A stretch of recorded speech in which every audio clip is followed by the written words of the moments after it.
Great heavens. Oh, the garbage.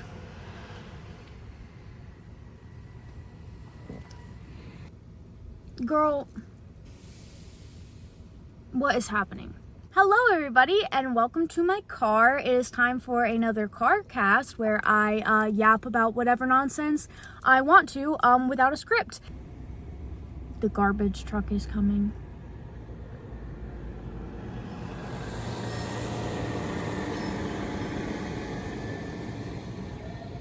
This is the downside to car casts.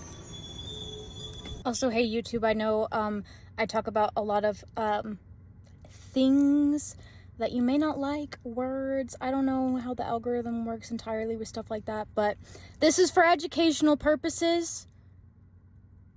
Please don't like age restrict. Get a good view of up my nose. Thanks. At the end of May this year, I got a hysterectomy and oh my God, it was the best decision ever. So I wanted to talk a little bit about how I actually was able to get it done with me being 24, single with no kids.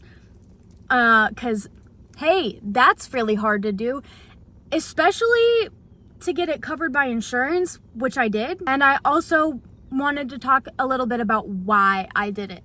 And this is a good thing for me. This is a surgery that I actually wanted to get. It's not like oh, just so sad. This is a yippee. Like, this is what I wanted. I have wanted a hysterectomy since I was at least 16 years old. I have known that I do not want biological kids. 1, ow. 2, hey, my genes are not that good. And I'll get into that. But also, I'm just not like instinctively a maternal person. I like kids and I like helping kids and whatever. Like, my dream is to start like a queer community center, not just for youth, but with a lot of programs for youth. But like, that is kind of where my nurturing side kind of comes in, because I'm also going to school to be an art therapist. So I'm gonna be working with kids, I feel like, and I don't know, like when I'm like established and probably like in my 40s or something and I have money, hopefully, I have considered fostering to adopt some like older kids who are in the foster care system before they, age out and just get chucked onto the street, and offer to pay for their college or just like give them somewhere to come back to for holidays, stuff like that. With my health issues, aside from like my personal things with actual like having a baby, I would have an extremely high risk pregnancy because of my chronic illnesses and disability stuff. So I don't want to die. Sorry, I value my life and I don't want to die in childbirth or whatever. I have I have a lot of stuff going on. Primarily in this case, my issue would be the Ehlers-Danlos. That would cause me to not want to like go through because of all the stress that it would put on like my joints and other connective tissue stuff. It would just be, I feel like a little too much on my body. I also have a very extreme phobia of pregnancy, which is not as bad now that I don't have a uterus because I'm not gonna get pregnant. Literally, when I was about 6 years old, I was sat in front of the TV watching High Five, which was like a children's program on TLC, and my mom left the room for a bit just to go like quickly take like a 5-minute shower. After High Five ended, it immediately went into like I think it's either called a baby story or a birthing story, where it like follows mothers through their birth journey in the hospital or wherever they give birth. And the particular episode that came on after, which I sat there and watched for a bit while my mom was showering, was a natural water birth that was extremely painful. And that shit traumatized me. I don't personally remember it because I was 6 years old, but my mom said that when she came down from the shower, she looked at me and I slowly turned and I looked like white in the face and I just go, I'm never having kids. And I stuck by that. A couple other factors that contributed to my wanting to get that thing out of me. I have PCOS, endometriosis, and PMDD. Triple whammy. I've got everything, pretty much everything that can be wrong with your period. I have that. Well, not anymore because I don't have a period anymore, but I had that because of my Ehlers-Danlos, which, by the way, if you don't know what Ehlers-Danlos is, it is a disorder where my body does not code collagen correctly.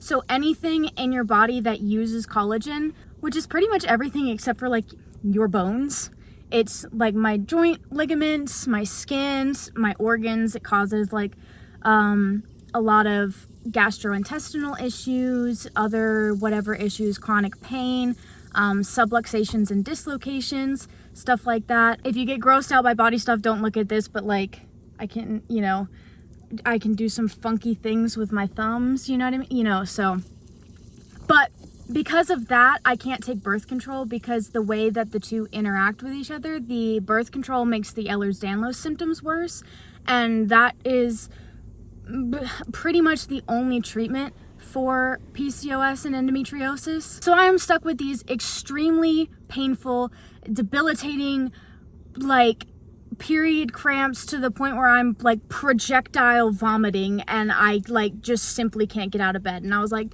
I cannot deal with that anymore. I'm done. Not to mention the fact my pregnancy phobia was so bad, I could not even look at other pregnant people. Not because I was like, looking at them is going to get me pregnant, but I would just start picturing like what it would be like if I was pregnant, and it freaked me out so much. I can't.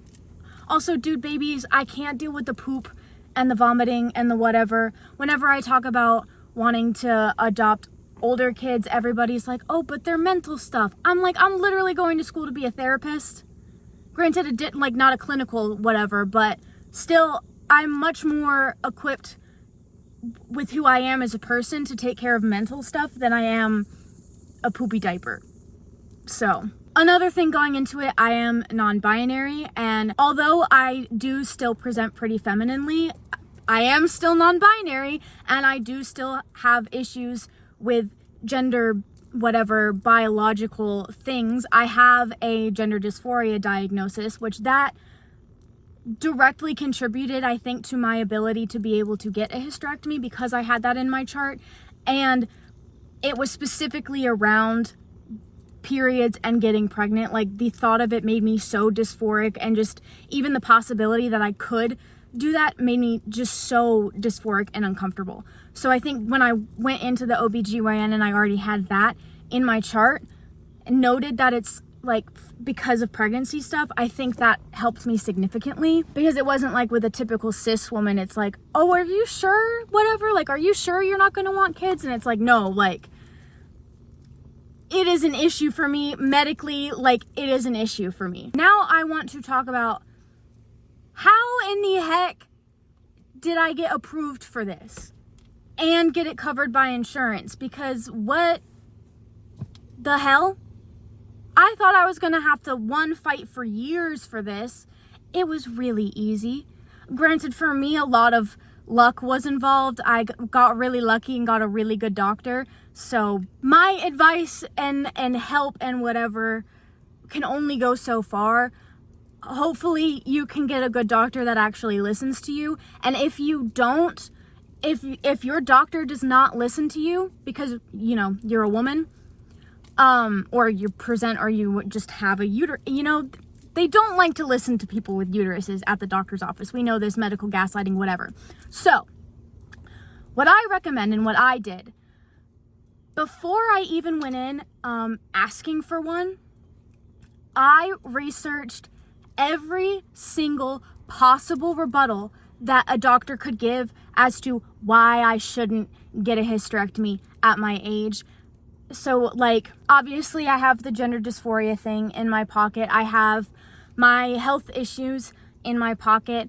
And then there's the issue of like, oh my God, but like, what about, your husband or whatever.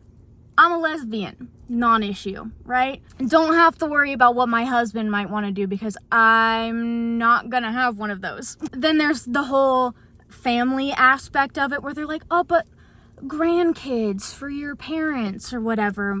So I brought my mom in there with me, and so she could vouch for me that the whole family was on board with this, because they were, even like my grandparents, they were like, we know this is not going to happen. Like, we know that she does not want kids. And I was like, I'll bring my dad in here. My dad will sign off on it if you really needed to do that. And thankfully, my doctor was like, no, like, it's fine. You seem very adamant about this. Research and push.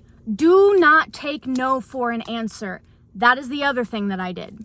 When I was going in to get my endometriosis diagnosis a couple years ago, in my pre-op appointment, which is like a couple weeks before the actual surgery, I asked my doctor if he found any endometriosis, if he could go ahead and just scoop the whole shebang, scoop the whole shit out, like, just get rid of it. I don't want to deal with it. I don't want to deal with the endometriosis pain anymore. I'm done. And he was like, well, for insurance reasons, I can't do that because insurance wants you to exhaust all possible other options before going to a hysterectomy for, reasons. But because I kept pushing and pushing and pushing, and I was like, I really want this. I need this for my mental health and my physical health. And I just kept going. I was like, anytime he turned me down, I was like, no, like, this is a thing that I need. And if you don't do it for me, I'm going to go, somewhere else and have them do it. And then he was like, so a hysterectomy is actually my favorite surgery, which is fun. Then what he said was, for insurance reasons, like I said, we can't take it out yet. But when I go in there, whether or not I find endometriosis, which he did, but whether or not he found it, he was going to take my tubes out and get it covered by insurance. So I've had my tubes out since October of 2022, I believe. Yeah, October of 2022. I already had a tubal. And he was like, we'll leave that option open for a bit so that way you could like try IVF if you wanted to later or and whatever. And the tubal was supposedly like gonna help my pain a little bit, or it should have, or it might. It didn't. So he said, next step will be, if this doesn't work and doesn't help with the pain, then the next step will be a hysterectomy. And lo and behold, still extremely painful. My pain actually got worse after my tubal. So my phone overheated. But where did I leave off? Oh, I went back to the OBGYN because my pain had gotten significantly worse.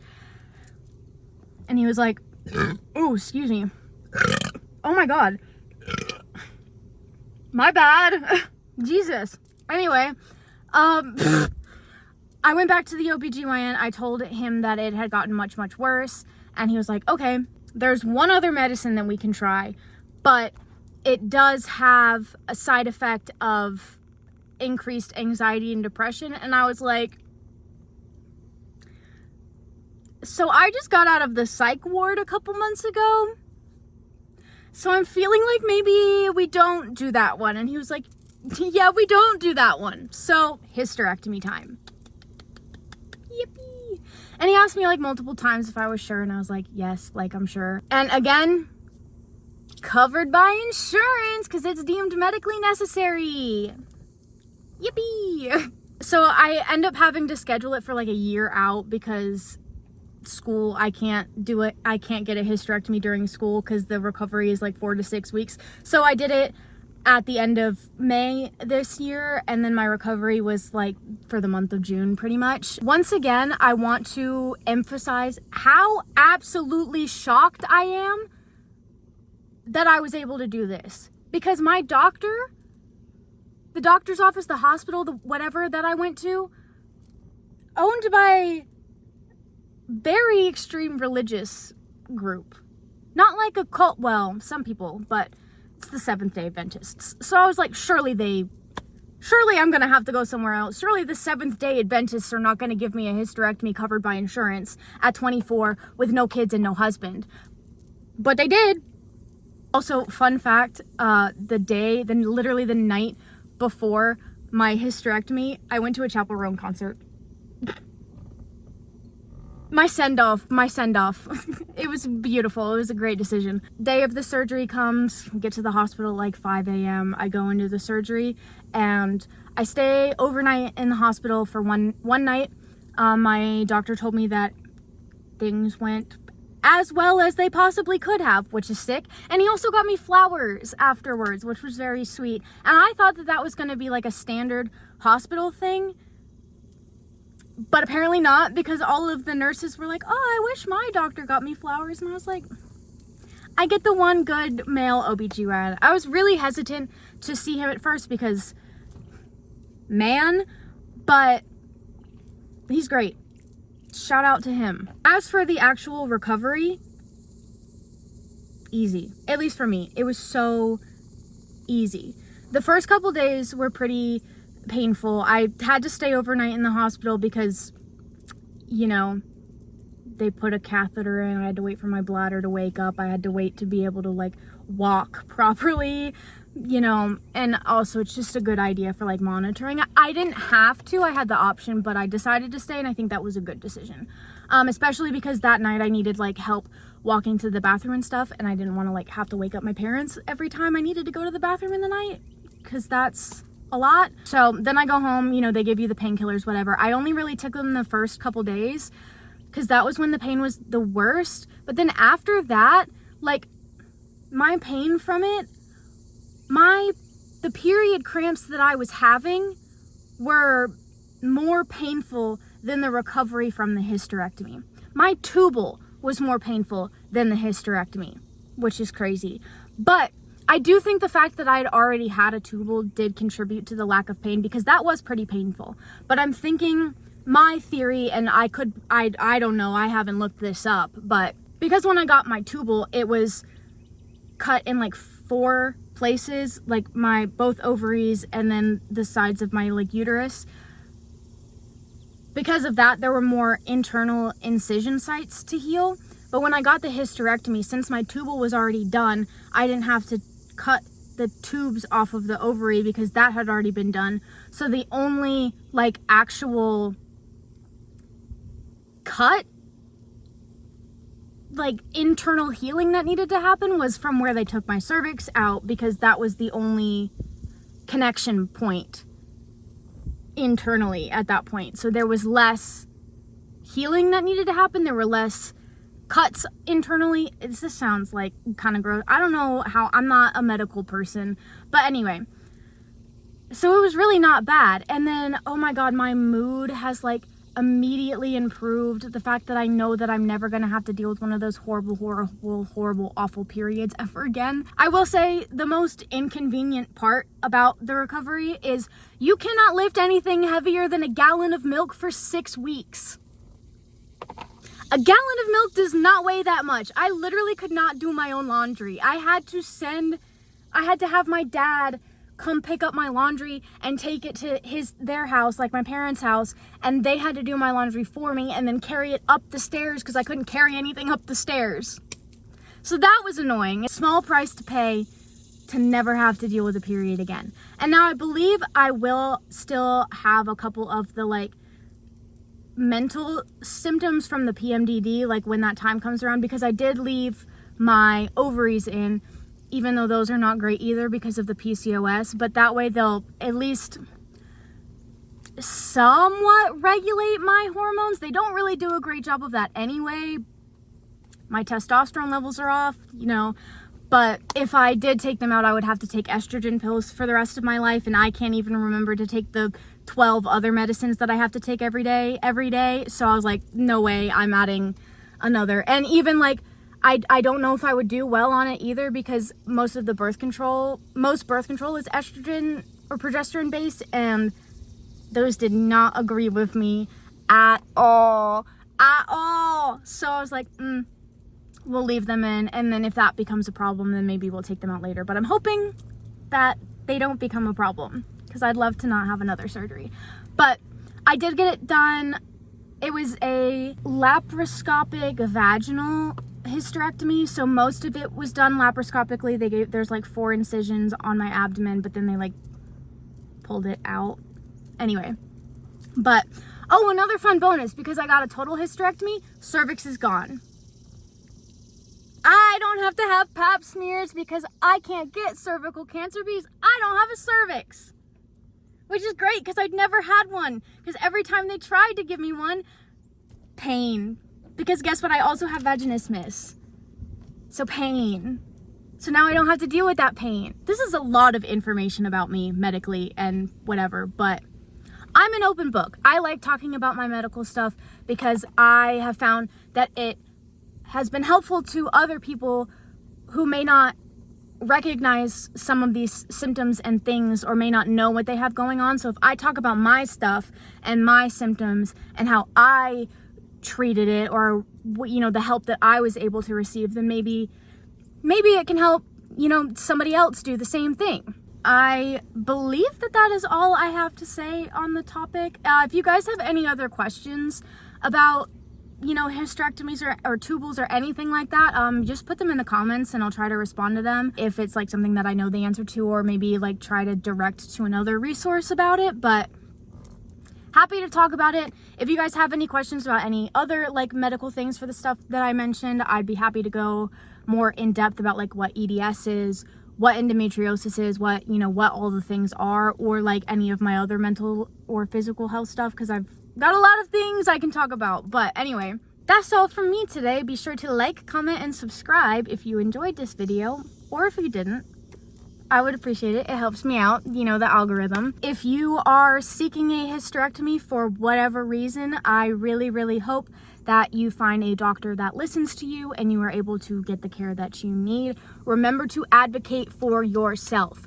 Be pushy. It is okay to be pushy with medical professionals if they are not taking your issues seriously. Do not be afraid to be a Karen to the healthcare system, all right? It is exploiting you. You're paying.